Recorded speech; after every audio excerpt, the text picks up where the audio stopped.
Hi, this is the second video in my Diastasis Recti series.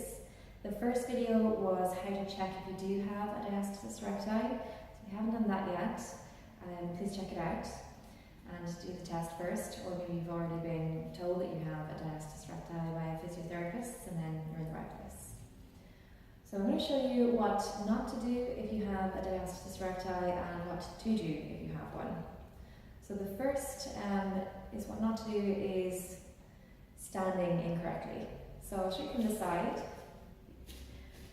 So when you're pregnant, you naturally have a growing curved to your belly, but you don't add on to this with your spinal posture or pressing your hips forward also. So this presses, so while pregnant, if you're watching this while pregnant, you will press your baby, your uterus, forward into your abdominal wall, increasing adding extra load other than the natural load that you have onto the abdominal wall. And then after pregnancy, we don't want to further add on to this. So it could be a residual habit that you've gained, that we don't want to press our guts forward into the abdominal wall and giving it an extra load to bear. So you can see my abdomen gets a curve just from my back when I stand this way. So I'll show you a little bit from the front, so how to stand correctly. It's a Pilates run through that I do in every class. So you want to have your feet hip width apart with your toes straight ahead, with your feet straight ahead. So we have the feet hip width apart, which is the little hip bones that you can palpate here. And from the side, with the feet still hip width apart, you want to feel that you have even body weight on both. And back and forth, so we'll do the little transition. So full body leaning forward, you're going to feel your body weight underneath your toes and balls of the feet. And then when we go back, you'll feel it rest more so in toward your heels. So kneeling forward, it goes into your toes and back into the heels. You can also do this from your hips, where your hips lean forward. And this posture in particular kind of switches off a lot of your postural muscles. So we don't want to stand this way. So it kind of switches off the core a little bit, it doesn't really have to do much. So we want to back our hips up. So the hips, our joints are stacked. So we have hips over knees and knees over ankles. And your body weight underneath is a little bit more so through your heels and in the midfoot, then forward into the forefoot. Then further up above, we want to generate what's called neutral pelvis. So the way to find that is that your hip bone that you can palpate here, the little one that sticks out, is perfectly over the pubic bone. So rather than when your pelvis tilts forward and get that curve in the back, the hip bone is much further forward than the pubic bone. When your pelvis is tucked under, where the tailbone drops right down, and I can't really do a tuck, I have a natural curve to my back. The hip bone here, finally starting to be able to do a little bit. The hip bone is back behind the pubic bone. So you're going to feel the pelvis is upright, hip bones over pubic bone. And when your hands are in front, when your hands make a little triangle, the hands on front will point straight down toward the floor. So we have a nice vertical position. Then further up above, we want to generate what's called a neutral rib cage. So with this kind of posture, you can also get a rib thrust, where the rib cage is positioned forward. So the opposite of a rib thrust is a sledge, where the ribs are right back. So the ribs are pulling back. So when we're upright, so we pelvis upright, we want to have the bottom of your ribs in here, the bottom of the rib cage there, right over the ASIS, or the little hip bone that I referenced to palpate. So our ribs one over the other, rather than ribs angled forwards, or ribs thrusted right forwards, or ribs sinking all the way back. So pelvis upright, ribs mirroring on top, shoulders are back and down. So a nice way to feel this is if you try and reach your little fingers down toward the floor, and your shoulder blades will naturally slide down. And then in the head positions, we want to avoid head forward posture or chin thrust. We're going to have the chin drawn back so that your ears fall over your shoulders. And we have a nice steady gaze forward. So I'll run through that really, really quickly. So feet hip width apart, feet ankles straight ahead. We have the joints stacked in the legs, so knees over ankles, hips over knees and over ankles. Pelvis upright, ribs looking down. So if you imagine them like two eggs, so the bottom half of the egg looks up, the pelvis and the rib cage is the top part that looks down, like Kinder Egg that's been opened up almost. And we have shoulders down and back, ears over shoulders, and chin level with the floor, and thumbs pointing forwards rather than the arms turned in also. And a nice, easy stance here. So ideally we'll stand like that all the time. So also, when your pelvis is tilted forward, anteriorly tilted forward, or posteriorly tilted back, these are inhibitors for your pelvic floor. So also by having the pelvis completely upright is a natural way to have the pelvic floor working in its correct position. So all of your muscles are position dependent. They will do different work depending on where you are. A very large scale example of that would be if you were hanging off a bar, your arms are overhead and you're pulling, or if you were in a handstand where you would be pushing against the floor. So lots and lots of different activity in the shoulders and through your core here. So it's a huge example of how your muscles are position dependent. It's much more subtle deep within the pelvis, but when your pelvis is in that upright stacked position, your internal organs are sitting downward on the pelvic floor, which gives it stimulation, rather than sitting forward on the pubic bone, or when you're tucked back under, or if you're more likely when you're sitting, that it's resting back against the sacrum, that your pelvic organs are sitting back against the sacrum. So when you're in that upright position, everything is going downward to the pelvic floor and giving it natural work, which is good. So I'm going to do a quick run through of seated posture. So in the little guide that I have to go along with this, which I'll link down below, I haven't mentioned that already, we want to avoid sitting in a way that doesn't require any use of your midsection at all. So fully reclined, slouched back into a chair requires no abdominal stimulation or no abdominal recruitment. You're fully supported by the chair that you're in, so why would your abdomen have to do anything? So an easy way, especially if you work at a desk, is to sit completely upright, and your core has to do a little bit of work then instead of nothing at all. So when you're seated, you want to have that upright position in your pelvis as well. So at the bottom of your pelvis you have what's called the sits bones. They're really called the ischial tuberosities. They're called the sits bones because you should sit on them, rather than sitting back on the sacrum where your tailbone is curled under, or you're sitting on the muscles of your bone. You want to be right up.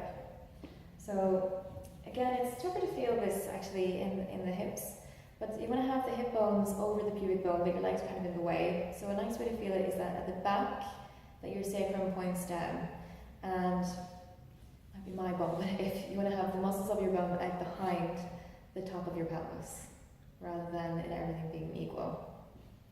Not your mind would fully disappear. Then the same up above, we want to have the ribs looking downward. So especially if you will return to work at a desk, you can often have a forward position to work the keyboard. So what I used to do was pull my keyboard right back. I would have the desk, my abdomen practically at the desk, so that I could type without having to stretch forward. And the monitor was in, so I wouldn't have to look forward at my head. So up above we also have ears over the shoulders. All the rest of the alignment is identical as to standing. It's just a little bit different at the hips, obviously. So that is our seated alignment.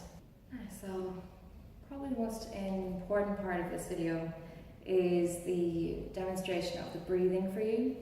I did my best to describe it in the guide, but I think when you see it, it's much clearer, to be honest. So we breathe on approximately 20,000 times per day.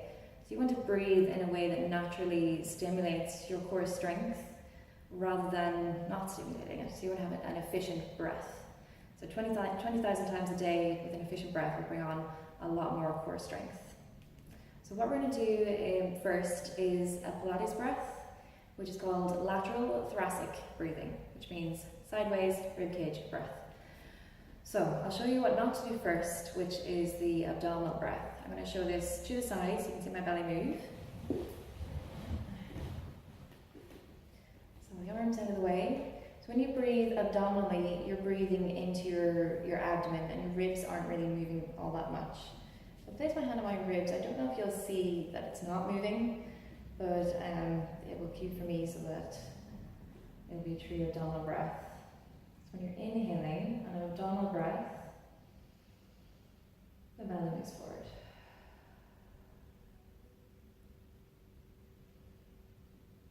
There's a little bit of expansion in the ribs. Up a little higher. No movement of the ribs.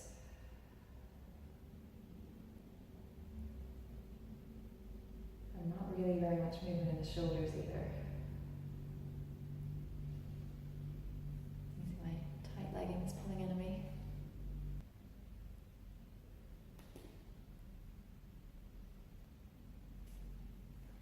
So I'll show the thoracic breath sideways, and hopefully you'll see it.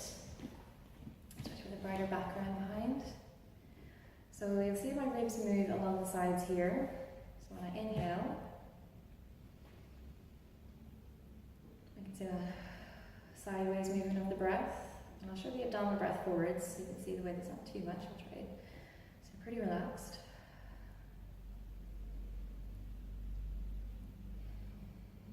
And the thoracic breath.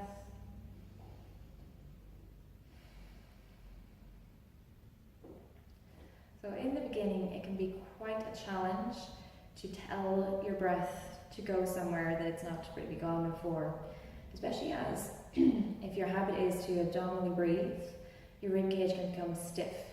So it can be both hard to direct it in a way, and then doubly hard if your ribs haven't moved that way in a while, and you're then starting to try and stretch out that tissue. So we'll try this with a band. The band can give you feedback, and with a mirror in front, as I have, you can see the breath. You can also feel it with your hands. I should also have mentioned at the beginning that you want to have that tall posture, the alignment, the seated alignment that I've gone through before. So we have the upright position to the pelvis, ribs aligned over the pelvis, so the ribs are down in front, open in the back, and shoulders are down and head's right on top, so ears over shoulders. So when you're seated in correct alignment, you have the diaphragm in the ribs, at the bottom of the ribs, mirroring right over the pelvic floor. So they work in harmony together, and they work in harmony with the abdominal wall. So alignment is important while you breathe. So this is something you can do all day. If you try and keep your posture all day, keep good posture all day, and breathe deeply all day, you're working on your core strength all day. So we're going to go into the breathing with the band around the ribs. So if you don't have a band, you can use your hands. You can simply place your hands at the sides of your rib cage. Particularly in this position, it's your thumbs in the back that you're going to try and get a little bit of movement in. So my ribs end all the way down as far as here. So the front of the rib cage is here, and the ribs slope all the way down to the sides. So if you find it tough, you don't have to go all the way up to underneath your underarms. You can hold on near your waist when you're doing this. And then you're using the band for a pair of tights. A firm, not a very light pair of tights, maybe a thicker pair of tights. We're going to bring it up. So it's just under, it's going to wrap just underneath your bust line. As you hold on in the opposite hand, so you can get a nice snug fit around the ribs. And then we'll practice breathing into the band. So we'll start by breathing out all the way. And then inhaling into the band. And exhaling all the way.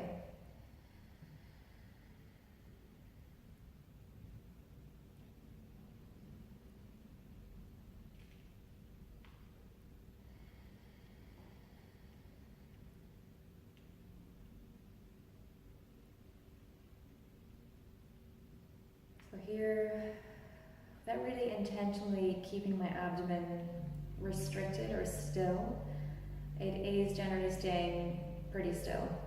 But I don't want you to feel that you have to hold your belly in and breathe into the ribs.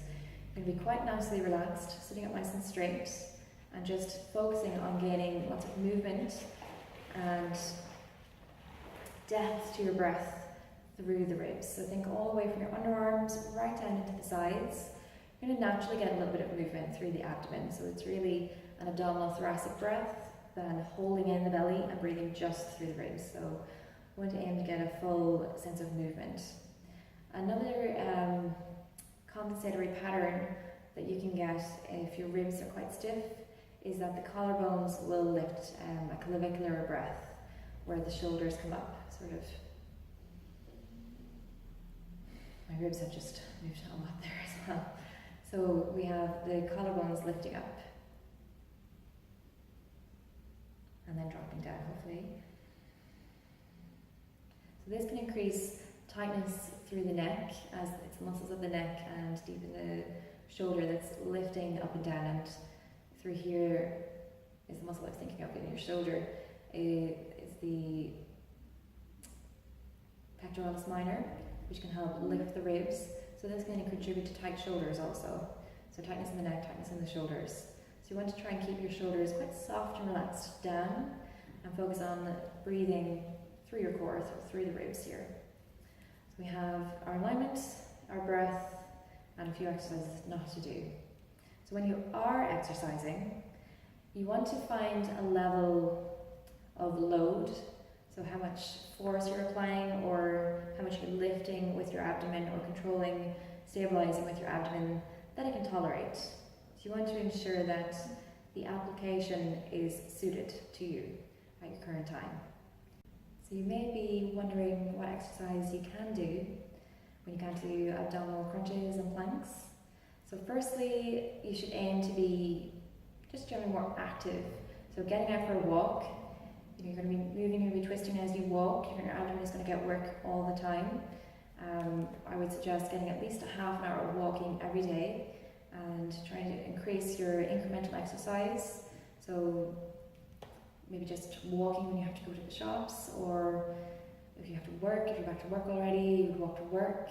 I make an effort now, instead of driving, it's only 10 minutes walk, so I really must stop driving to the studio when it's raining. So I make myself walk now, and I get, I think it's 6 kilometers of walking in 1 week, just that little bit of walking every day. And I take the dog for a walk as well, so it's just a little extra for me, just to get that extra activity in. So definitely try and find what you can do in your life, what's appropriate for you, especially if you've had a cesarean birth, can't drive. So you may love the opportunity to go out for a walk and keep your posture, stay upright as you're walking. Baby comes out with you for some fresh air, and hopefully some sunshine, and it's a nice way to spend the day. So in terms of more direct abdominal exercises, so we don't want to do the forward flexion like a crunch, or the twisting movements, until your abdomen can quite happily do those. So it's about an appropriate level for your current strength, or your core function, how it's responding. So you want to apply just a little bit of stimulation. So I would definitely recommend, as a Pilates instructor, of course, I'm going to recommend a Pilates class, because throughout Pilates, you focus on your alignment, so you keep that alignment in your core, so the ribcage alignment, pelvis alignment, spinal alignment. We focus on the deep breath, which gets your diaphragm moving with the pelvic floor, and you get a full deep breath. So I do emphasize inhaling all the way, and especially exhaling all the way. And when you start tuning into the feeling of your abdomen working, you may naturally feel the slight tightening that can occur, that will hopefully naturally occur when you exhale all the way. So some nice exercises you could do are heel slides. You're aiming to keep your pelvis nice and steady, you slide your foot along the floor and draw it back in, hopefully without moving, and maintaining a deep breath. So that's a very simple exercise. So I'm going to just go through a few things that you should not do if you have discovered that you have diastasis recti.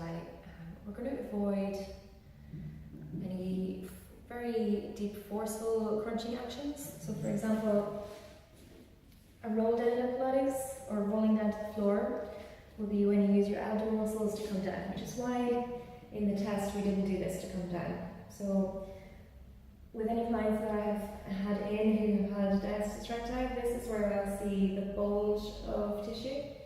This is where, when you contract your abdomen, the linea alba is pressed forward, so the intra-abdominal pressure, I believe the intra-abdominal pressure presses the linea alba forward, and you get the bulge.